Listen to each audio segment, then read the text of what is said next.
क्या आप IIT JEE medical 11th या 12th की प्रिपरेशन कर रहे हैं और आपको एक बेस्ट कोचिंग इंस्टीट्यूट की तलाश है? तो अब आपके साथ होगा चंद्रयान, जहां है NITS फैकल्टीज, साथ ही up to 100% scholarship. Chandrayaan, Lankeshwar complex, Akashvani Chowk, Adityapur. Admissions open. Hello students, my name is Manisha and I am from Chandigarh. Today's topic is board body scheme. Okay, so in the previous class हमने देखा था कि हमारे जो electron होते हैं वो क्या डिस्क्रीट ऑर्बिटल पे घूमता है और वो क्या होता है कि KLMN जो हमारा एनर्जी शेल होती है और n equals to 1 n equals to 2 जो हमने देखा था पिछले लेक्चर में वो क्या होता है हमारा एनर्जी लेवल्स। ठीक है, आज हम देखेंगे ये जो हमारा ऑर्बिट्स है ना कि के एल एम एन ऐसे करके बहुत सारा ऑर्बिट्स है, उस ऑर्बिट्स में कितना इलेक्ट्रॉन मैक्सिमम रह सकता है। ठीक है, और ये जो थ्योरी दिए है इनका नाम क्या है? इनका नाम है दो साइंटिस्ट दिया है बोर बारी, एक होगा हमारा बोर और एक होगा हमारा बारी। ठीक है, तो बोर बारी स्कीम बोला जाता है या फिर बोर बारी थ्योरी। इन्होंने क्या बोला था? देखिए यहाँ पे लिखा है, इन्होंने बोला था कि any shell the maximum number of electron will be 2n²। इसका मतलब क्या है? इसका मतलब है कि कोई भी शेल हो, लाइक K हो, L हो, M हो, कोई भी शेल हो, उस शेल में कितना इलेक्ट्रॉन रह सकता है? इलेक्ट्रॉन रह सकता है 2n²। यहाँ पे हमारा n क्या है? हमको पता है कि यहाँ पे n जो है वो होगा हमारा एनर्जी लेवल्स। जैसे कि हम जब K शेल में थे, चलो हम देखते हैं। ठीक है, ये था ना हमारा लास्ट इमेज जो हमने लास्ट लेक्चर में किया था। तो देखो यहाँ पे क्या हो रहा है, यहाँ पे क्या था कि K शेल में, जैसे कि हमारा ये K शेल है तो यहाँ पे KLMN था ना हमारा, तो यहाँ पे क्या हो रहा था कि KLMN पे कितना कितना रह सकता है? n का वैल्यू मतलब एनर्जी लेवल्स का वैल्यू 1 2 3 4। मतलब क्या है कि हमारा ये जो K शेल है यहाँ पे n equals to 1, जो हमारा n होगा यहाँ पे n equals to 2 होगा। ऐसे करके m और n के लिए भी क्या होगा? n equals to 3 and n equals to 4। ये हमने देखा था। ठीक है, अब चलो हम देखते हैं नेक्स्ट उसमें। तो उसमें क्या था? देखो बोर बारी थ्योरी में क्या था हमारा? उसमें था कि ये जो हमारा KLMN है, यहाँ पे देखो लिखा है कि कितना इलेक्ट्रॉन रह सकता है। जैसे कि हमारा K में क्या लिखे हैं? 2।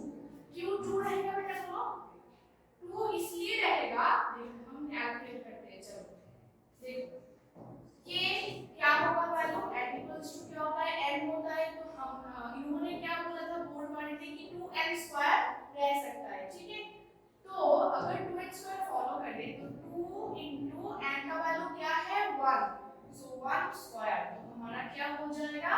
2 हो जाएगा। इसीलिए यहाँ पे लिखा है कि K शेल में कितना इलेक्ट्रॉन रह सकता है? 2। ठीक है, अब n K के बाद क्या आता है हमारा? देखो यहाँ पे क्या लिखे हैं? L, ये जो ठीक है L लिखा है। तो L पे क्या होगा? देखो L पे हमारा क्या होता है? n equals to 2 होता है। मतलब क्या है कि 2 into 2², तो क्या होगा? 4 2 8। ठीक है, तो L शेल में कितना रहेगा हमारा? 8 इलेक्ट्रॉन रह सकता है। अब देखो यहाँ पे क्या लिखे हैं? M शेल में कितना रह सकता है हमारा? 18। कैसे? चलो हम M शेल देखते हैं। देखो इधर देखो, M में क्या होता है हमारा? n equals to क्या होता है? 3 होता है ना? n equals to 3 तो क्या होगा? 2 into 3² होगा। तो क्या हो जाएगा? 18 3² is equals to 9, 9 into 2 18 हो गया। तो m शेल में कितना रहेगा हमारा? 18। अब देखो यहाँ पे क्या है? n शेल, n शेल में कितना बोले हैं इन्होंने? 32। कैसे होगा 32? देखो n शेल में क्या होता है? n equals to क्या रहता है? 4। तो 2 into क्या होगा हमारा? 4²। तो क्या होगा? 4² equals to 16, 16 2 is 32। हो गया? समझ गए कि KLMN में मैक्सिमम क्या रह सकता है इलेक्ट्रॉन? K शेल में हमारा 2, L शेल में हमारा 8, M 18 and M equals to 32। हम अगर ऑर्गेनाइज करके लिखे इसको, चलो हम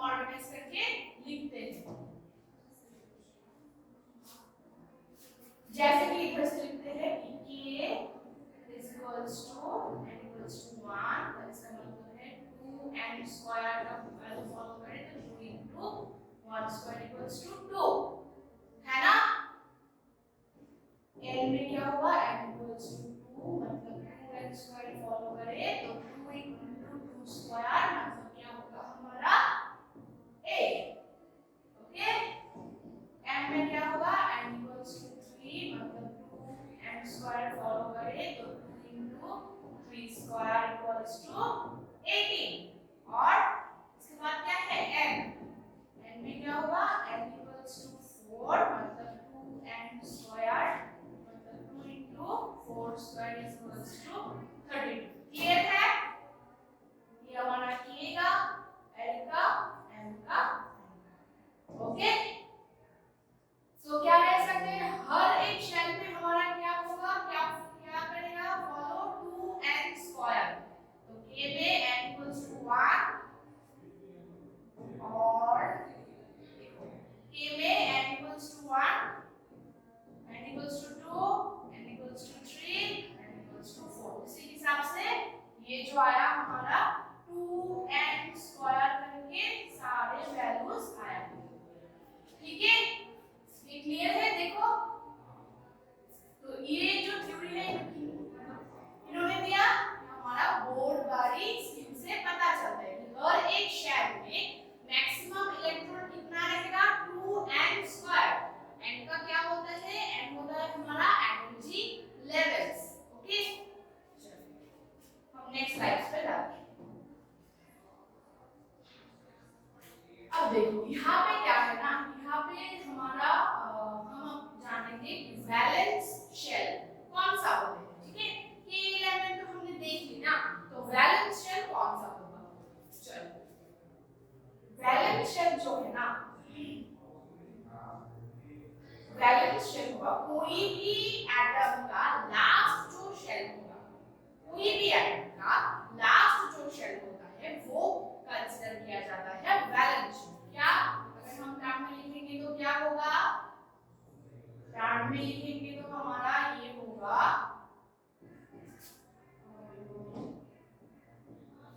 last shell of any atom. ठीक है ना, last shell of any atom will be considered as a valence shell. Okay, देखो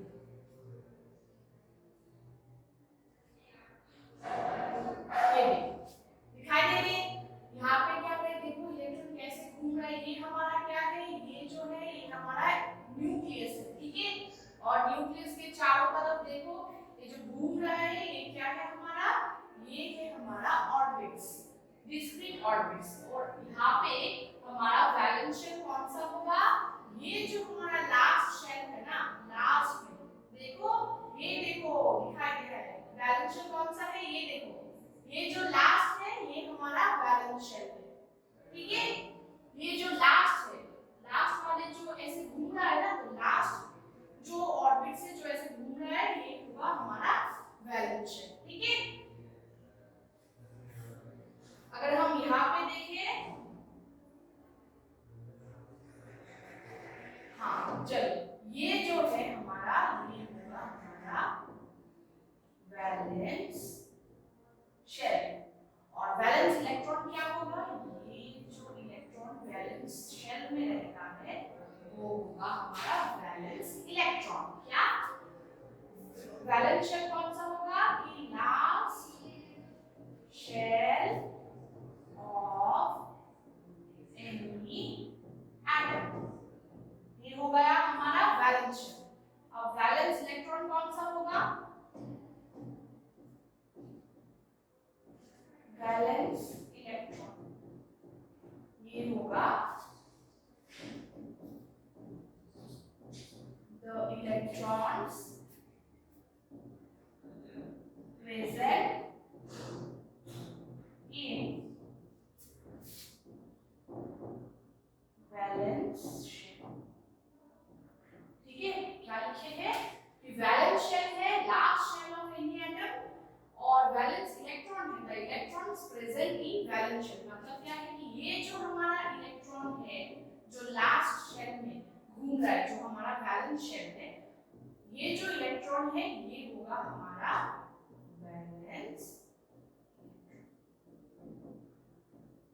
क्लियर है?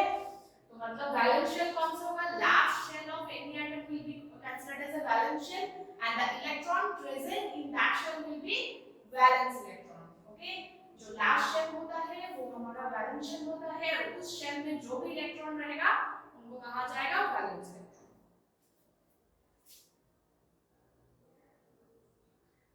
अब यहाँ पे क्या है? यहाँ पे डुप्लेट है। डुप्लेट का मतलब क्या है? डुप्लेट कौन दिखाता है?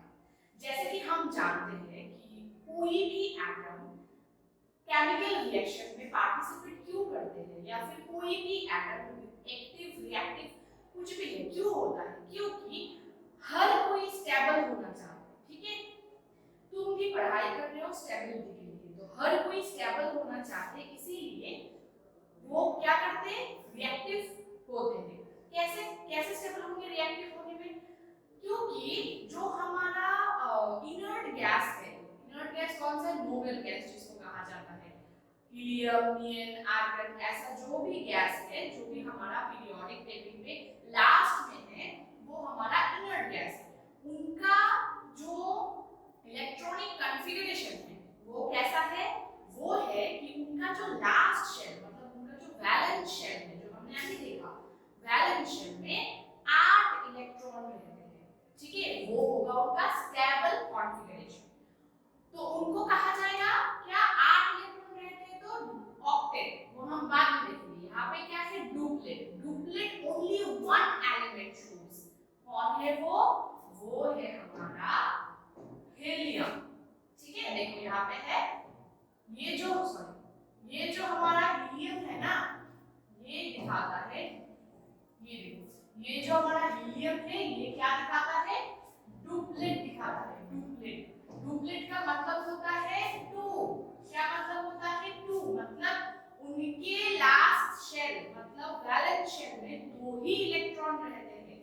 ठीक है, तो वो क्या करते हैं? डुप्लेट बोला जाता है, जिनका लास्ट शेल में 2 इलेक्ट्रॉन, वो एक ही एलिमेंट का होता है, वो है हमारा हीलियम। देखो यहाँ पे क्या है? ये जो है हमारा ये है वैलेंस शेल। ठीक है, ये क्या है हमारा? ये है न्यूक्लियस, ये है हमारा 2 इलेक्ट्रॉन। देखो यहाँ पे ओनली 2 ही इलेक्ट्रॉन है। हीलियम का क्या है? हीलियम का हमें देखने को मिला 2, तो इसका क्या होगा? इलेक्ट्रॉनिक कॉन्फ़िगरेशन ओनली के एलिमेंट हम करेंगे तो के में ओनली 2 होता है, तो वो 2 ही है, तो इसीलिए इनको डुप्लेट कहा जाता है। ओके, तो हीलियम के पास कौन सा एलिमेंट होता है? हमारा हाइड्रोजन, क्योंकि हाइड्रोजन के बाद ही आता है हीलियम, है ना? तो जो हाइड्रोजन का रिएक्टिविटी है, कि हाइड्रोजन क्यों रिएक्टिव होते हैं? क्योंकि हाइड्रोजन में कितना इलेक्ट्रॉन होता है बेटा? हाइड्रोजन में होता है हमारा 1 इलेक्ट्रॉन, तो वो क्या होगा? हमारा 1 ही होगा, है ना? लेकिन ये हाइड्रोजन क्या करने की कोशिश करता है? हीलियम का जैसे मतलब सजावट है, हीलियम का 2 इलेक्ट्रॉन है वैलेंस शेल, तो उसी को वो अचीव करना चाहते हैं। उसी वजह से क्या होता है? ये रिएक्शन में पार्टिसिपेट करते हैं। हाइड्रोजन रिएक्शन करते हैं ना, तो क्यों करते हैं? तो रिएक्शन में पार्टिसिपेट क्यों करते हैं? क्योंकि हाइड्रोजन में 1 इलेक्ट्रॉन होता है, वो क्या करना चाहते हैं? हीलियम का कॉन्फ़िगरेशन लेना चाहते हैं। ठीक है, इसीलिए रिएक्शन में पार्टिसिपेट करके वो हाइड्रोजन क्या हो जाता है? हाइड्रोजन हीलियम का जैसा बनने की कोशिश करता है। अगर तुम्हारे साथ ऐसा कोई फ्रेंड है तुम्हारा जो कि मान लो कि बहुत ही मान लो पढ़ाई में बहुत अच्छा है, तो तुम क्या करोगे? तुम बनने की कोशिश करोगे ना। अगर उसको सारे क्वेश्चंस क्लास में आता है तो तुम भी कोशिश करोगे कि उसके जैसा बनने के लिए, ठीक है ना? और एल्स पढ़ाई का तो कोई भी ऐसा बनना नहीं चाहते, मेरे को पता है। तो अगर पढ़ने का छोड़ के, अगर मान लो मैं बॉयज के लिए बोल रही हूँ कि तुम्हारे फ्रेंड के पास एक अच्छा वाला गेम है, ठीक है, मतलब मोबाइल पे एक अच्छा वाला गेम है, तुम क्या करोगे? उस गेम को अगर तुम्हें अच्छा लगे तो तुम क्या करोगे? प्ले स्टोर से भी गेम डाउनलोड करोगे। तो हाइड्रोजन भी ऐसा ही है। और लड़की लोगों के लिए क्या होगा कि अगर आपके फ्रेंड एक लिपस्टिक यूज करता है या फिर काजल यूज करता है तो दिखने में बहुत सुंदर है, तो आप भी करोगे ना कि मुझे भी वो चाहिए। वही है यहाँ पे कि हीलियम क्या होता है, स्टेबल होता है, वो आराम से बैठा रहता है, ठीक है, सब आता है उसको, उसके पास लिपस्टिक भी है, उसके पास वो हीलियम, अगर मान लो लड़की है तो लिपस्टिक है, मान लो लड़का है तो गेट है, ओके। और दोनों के लिए अगर बोलूं तो पढ़ाई में अच्छा है, ठीक है। तो तुम क्या करोगे, बनने की कोशिश करोगे। हाइड्रोजन पास में बैठता है, बेस्ट फ्रेंड है तो पास में बैठता है, तो क्या करेगा, कोशिश करेगा उसकी तरफ बढ़ने का, उसको लिपस्टिक चुराने की, चुराने नहीं है मतलब लिपस्टिक जैसा है वैसा कलर खरीदने की, या फिर गेम जो खेल रहा है उसे देखने की, है ना। तो उसी वजह से जो हाइड्रोजन है रिएक्टिव होते हैं, रिएक्शन में पार्टिसिपेट करते हैं, क्योंकि हीलियम जैसा बनना चाहते हैं, ठीक है। ये देखो, देखो, देखा, ये जो हमारा न्यूक्लियस है, अंदर क्या होता है, प्रोटॉन, एंड हमारा क्या होता है, न्यूट्रॉन। और इलेक्ट्रॉन कहाँ पे है, ये देखो इनका इलेक्ट्रॉन, ये घूम रहा है, देखो कैसे घूम रहा है, देखा। तो ये है हमारा हीलियम का स्ट्रक्चर, ऐसे ऐसे करके ऑर्बिट्स में इलेक्ट्रॉन घूमता है, और अंदर होता है उनका न्यूक्लियस, और इसको डुप्लेट इसीलिए कहा जाता है क्योंकि दो ही, देखो दो ही इलेक्ट्रॉन है, तो इसी वजह से इसको क्या कहा जाता है, डुप्लेट, ठीक है। अब हम देखेंगे हमारा ऑक्टेट, ये देखो ऑक्टेट यहाँ पे लिखा है, ऑक्टेट, ऑक्टेट में क्या क्या है, देखो ऑक्टेट का मतलब होता है, ये जो ऑक्टेट है, ऑक्टेट का मतलब होता है कि लास्ट शेल में,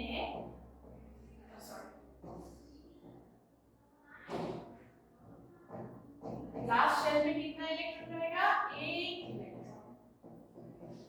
तो लास्ट शेल मतलब क्या होता है हमारा, वैलेंस शेल, ठीक है।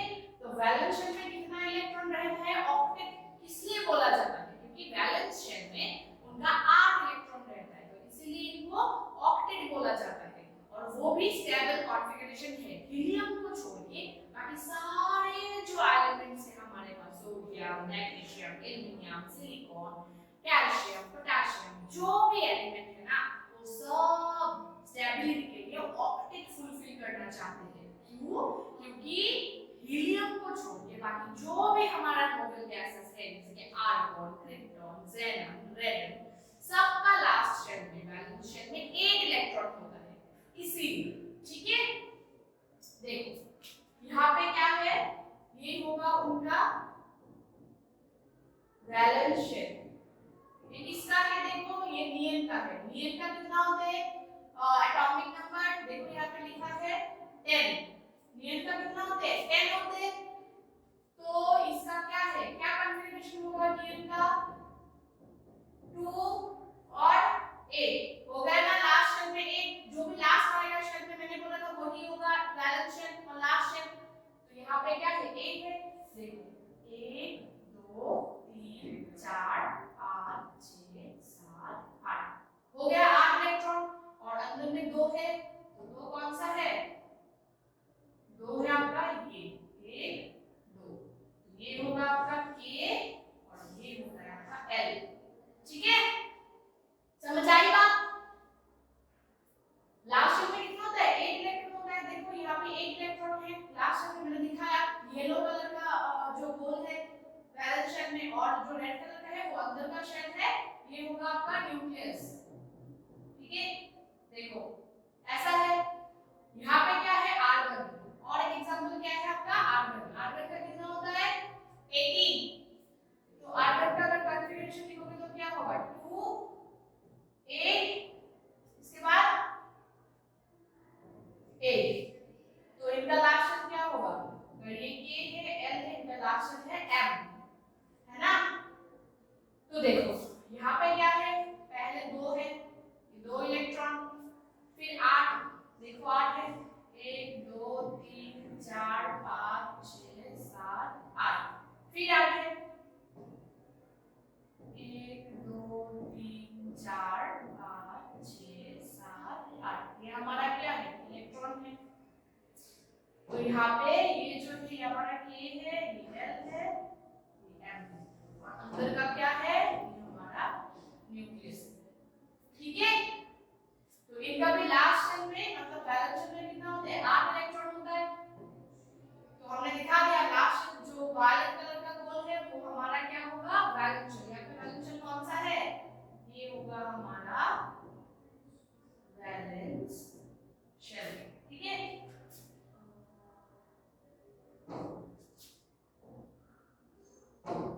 ये वाला ओनली दिस पोर्शन। ठीक है, लास्ट जो हमारा ऑर्बिट्स है वो होगा हमारा वैलेंस शेल। तो वैलेंस शेल में कितना इलेक्ट्रॉन रहता है, देखो 8, उसके अंदर जो है L उसमें 8 और उसके अंदर K में 2, ये क्या है, आर्गन का। तो ये जो हीलियम, नियन, आर्गन क्या है, हमारा नोबेल गैस है। हर एक एलिमेंट उनकी तरह बनना चाहते हैं। हीलियम की तरह ओनली एक ही पर्सन बनना चाहते हैं, वो है हाइड्रोजन, क्योंकि हाइड्रोजन के पास है हीलियम। और ये जो है ना नियन, आर्गन, उनकी तरह सब लोग बनना चाहते हैं। जो जिसके पास है उनकी तरह बनना चाहते हैं। आपके बेस्ट फ्रेंड में जो भी आपके बेस्ट फ्रेंड है, जिनके साथ आप बहुत क्लोज हो, आप तो उनकी तरह बनना चाहोगे ना, दूसरों की तरह थोड़ी बनोगे। तो वही है, ठीक है, जो जिसके पास होता है उनकी तरह बनना चाहते हैं। क्यों, क्योंकि ये जो है ना ये स्टेबल कॉन्फ़िगरेशन होता है, वो बहुत स्टेबल होते हैं। उनके पास पैसा, पढ़ाई, मतलब सब कुछ होते हैं, उनके कोई किसी चीज का कमी नहीं होता है। ठीक है, तो ये स्टेबल है। उसी स्टेबिलिटी को गेन करने के लिए क्या होता है कि हर एक एलिमेंट उनकी तरह बनना चाहते हैं। ठीक है, तो ऑक्टेट का हमने क्या देखा, ऑक्टेट कौन कौन होते हैं। ऑक्टेट होगा जो वैलेंस शेल है, लास्ट शेल में 8 इलेक्ट्रॉन रहेगा, वो उनको बोला जाएगा ऑक्टेट। ऑक्टेट का जैसे कि हमारा नियन, जैसे कि हमारा आर्गन, उनका लास्ट शेल में क्या होता है, ऑक्टेट होते हैं। अब अगर सोडियम का मानो या मैग्नीशियम का मानो, वो क्या करेगा, लास्ट शेल में उनका 8 नहीं है, वो उनकी तरह बनना चाहेगा। तो इसीलिए वो लोग रिएक्शन में पार्टिसिपेट करते हैं।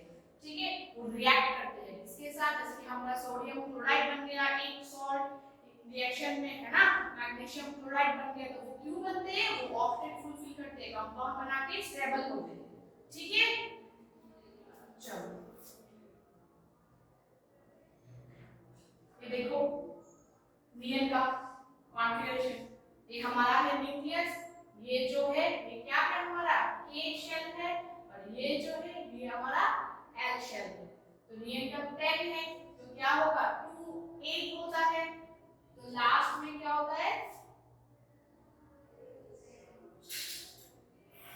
हाँ देखिए ये होगा हमारा क्या L, और ये होगा हमारा K।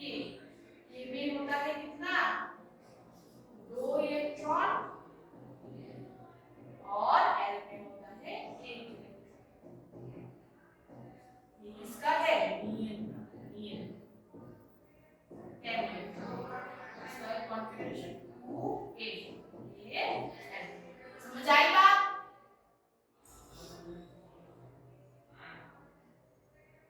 ये ठीक है।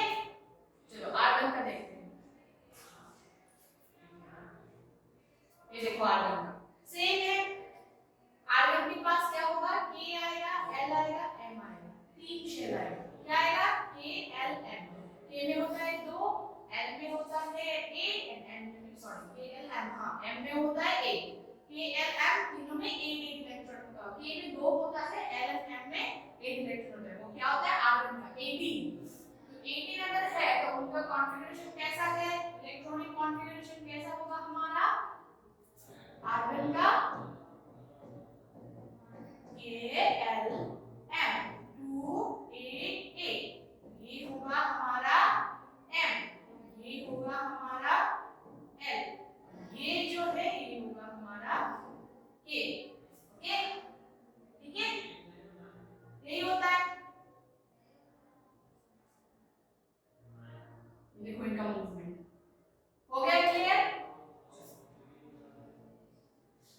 नेक्स्ट क्या है, नेक्स्ट हम देखते हैं, देखो क्या लिखे हैं यहाँ पे, electron used to achieve octet. मैंने क्या बोला था कि इलेक्ट्रॉन्स क्या करते हैं, जो हमारा ये वैलेंस शेल होता है, ये electron used to achieve octet. बहुत सारे एलिमेंट ऐसा होते हैं जो इलेक्ट्रॉन लूज करते हैं, इलेक्ट्रॉन दे देते हैं। क्यों, वो मैंने बोला था केमिकल रिएक्टिविटी में क्यों रिएक्टिव होते हैं वो, क्योंकि ऑक्टेट फुलफिल करना चाहते हैं, ठीक है। जैसे कि हमारा सोडियम, ये हमारा सोडियम, सोडियम का कितना होते हैं बेटा 11 होते हैं। तो हम अगर अरेंजमेंट करें तो 2 8 1 होगा, है ना। 2 8 1 है सोडियम का, तो लास्ट शेल में कितना आएगा 1 आता है। तो ये देखो ये होगा उसका वैलेंस शेल, और यहाँ पे कितना आया है एक ही इलेक्ट्रॉन आया है, ठीक है। तो ये वैलेंस शेल में एक इलेक्ट्रॉन, वो अगर एक दे देते हैं किसी को तो वो क्या बन जाएगा, ऐसे बन जाएगा 10 बन जाएगा। तो क्या आएगा इनका 2 और 8 आएगा ओनली। तो वो इसका क्या कॉन्फ़िगरेशन हो गया, किसकी तरह नियन की तरह कॉन्फ़िगरेशन हो गया। तो यही इसीलिए सोडियम क्या होता है रिएक्टिव होते हैं, ठीक है।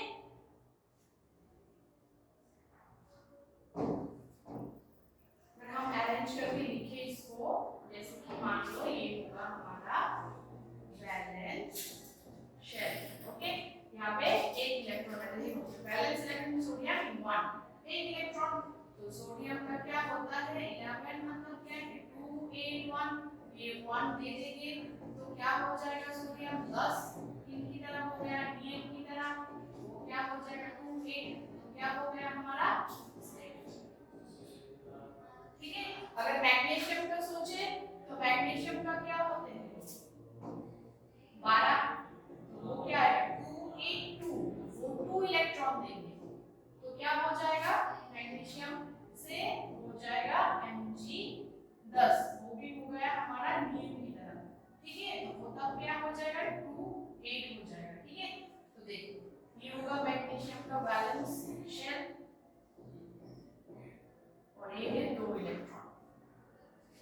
यहाँ पे तो है ही 1 2 3 4 5 6 7 8, यहाँ पे 8 है। तो ये 2 इलेक्ट्रॉन अगर दे देंगे तो स्टेबल कॉन्फ़िगरेशन हो जाएगा, ठीक है। हो गया, समझ लिया, क्लियर। मैग्नीशियम के बाहर कितना होता है 2, ये देखो 2 वैलेंस शेल में 2 इलेक्ट्रॉन दे देंगे तो 2 नियन की तरह हो गया। और सोडियम के बाहर होता है 1 इलेक्ट्रॉन दे देंगे तो नियन की तरह हो गया, ठीक है। तो ये क्या होगा electron lose to achieve octet. यहाँ पे क्या है हमारा, यहाँ पे है electron gain to fulfil octet. अब इलेक्ट्रॉन लूज मतलब देके ऑक्टेट हुआ, इलेक्ट्रॉन लेके कौन ऑक्टेट होता है, जैसे कि हमारा यहाँ पे जैसे कि नाइट्रोजन एंड फ्लोरीन। तो नाइट्रोजन की क्या होते हैं, नाइट्रोजन के बाहर नाइट्रोजन में क्या होता है 7 इलेक्ट्रॉन होते हैं। तो करोगे तो क्या आएगा 2 और 5 आता है, ठीक है। 2 और 5 आता है ना नाइट्रोजन का, और फ्लोरीन का क्या होगा 9, मतलब क्या है 2 और क्या आएगा 7।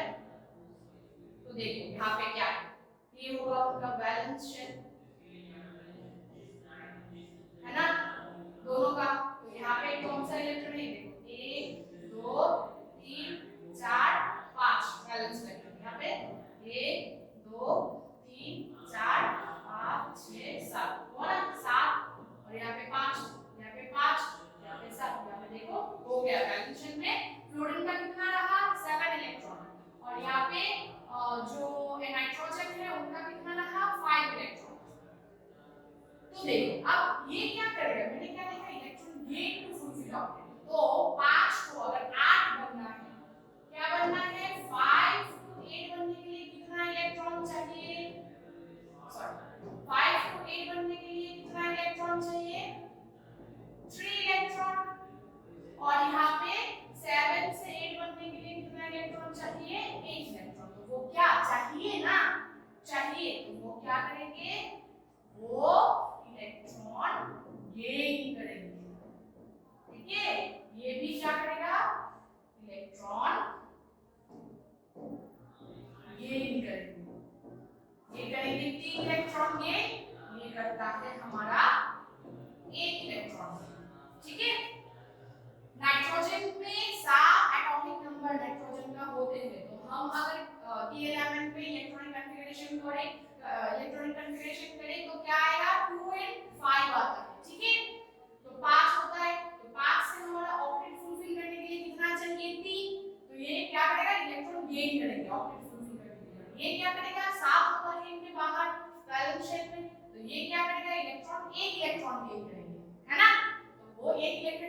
से क्या हो जाएगा, अगर ये इलेक्ट्रॉन गेन करता है तो फ्लोरीन 9 से 10 हो जाएगा, इसी तरह हो गया हमारा नियम की तरह, वो क्या हो जाएगा 2 8 हो जाएगा। अगर ये 3 इलेक्ट्रॉन गेन करते हैं, जैसे कि हमारा उधर लिख दो, ठीक है, नाइट्रोजन का, ठीक है, नाइट्रोजन का अगर इधर लिखो तो 7 है, तो उसको अगर मतलब वो 3 इलेक्ट्रॉन गेन करते तो सब 8 में 10 हो जाएगा, तो वो क्या हो जाएगा नियम की तरह, तो उसका भी 2 8 हो जाएगा। किससे, 7 का क्या है 2 5 से हो जाएगा 2 8, और फ्लोरीन का क्या है 2 7 से हो जाएगा 2 8। ठीक है, समझ आई बात?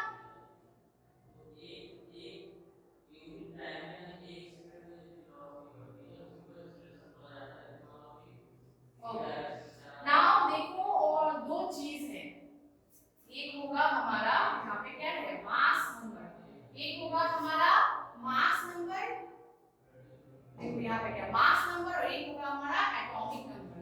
दोनों क्या चीज होता है, ठीक है, मास नंबर को हम डिनोट करते हैं A से और एटॉमिक नंबर को डिनोट करते हैं Z से। तो इन दोनों के बीच एक रिलेशन है, क्या है A equals to Z plus M। क्या है A हमारा मास नंबर, Z हमारा एटॉमिक नंबर, N जो है ये है न्यूट्रॉन, न्यूट्रॉन नंबर। ठीक है, तो देखो यहाँ पे एक दिया है कि इलेक्ट्रॉन प्रोटॉन एंड न्यूट्रॉन का मास कितना है, ये बस आप लोग नोट करके रखना, याद रखो। ठीक है, ये पूछा जा सकता है कि इलेक्ट्रॉन का मास कितना है, प्रोटॉन का कितना है, न्यूट्रॉन का। देखो प्रोटॉन और न्यूट्रॉन का सेम सेम है मास, ठीक है, प्रोटॉन और न्यूट्रॉन का सेम ही है ना। प्रोटॉन और न्यूट्रॉन में डिफरेंस क्या है, प्रोटॉन पॉजिटिवली चार्ज होते हैं, प्रोटॉन क्या होते हैं पॉजिटिवली चार्ज होते हैं, और न्यूट्रॉन क्या होते हैं न्यूट्रल होते हैं, और हमारा इलेक्ट्रॉन क्या होते हैं नेगेटिवली चार्ज होते हैं, है ना। तीनों में electron negatively charge, proton positively charge, और ये जो न्यूट्रॉन है वो न्यूट्रल होते हैं। ओके, और हमारा ये रिलेशन हमेशा याद रखना ये कि mass number equals to atomic number plus number of neutron. Mass number A equals to atomic number Z plus number of neutron. अब चलो हम देखते हैं कि मास नंबर कौन सा होता है। यहाँ पे मैंने लिखा है ये जो हमारा होते हैं, जैसे कि सोडियम के बारे में हमने पढ़ा कि सोडियम का क्या होगा, ये जो 23 है ये होगा हमारा मास नंबर। ओके, ये जो 11 है ये होगा हमारा एटॉमिक नंबर। ठीक है, यहाँ पे देखो यहाँ पे लिखा है मास नंबर लिथियम का 7 और एटॉमिक नंबर होता है हमारा 3। अगर हमको अभी फाइंड करने के लिए बोले कि नंबर ऑफ न्यूट्रॉन, कैसे करेंगे, देखो A इक्वल्स टू क्या बोले थे Z प्लस M, हमने देखा था। तो अगर हम लिथियम के बारे में सोचे तो लिथियम का A मतलब मास नंबर कितना है 7 और Z कितना है हमारा 3 एटॉमिक नंबर। तो यहाँ से क्या होगा M क्या हो जाएगा A माइनस Z, यहाँ से अगर लिखिए देखो A minus Z equals to क्या हो जाएगा M हो जाएगा। मतलब क्या है हमारा 7 माइनस 3 कितना होगा, 7 माइनस 3 कितना होता है 4। तो 4 क्या होगा लिथियम का neutron is equals to M।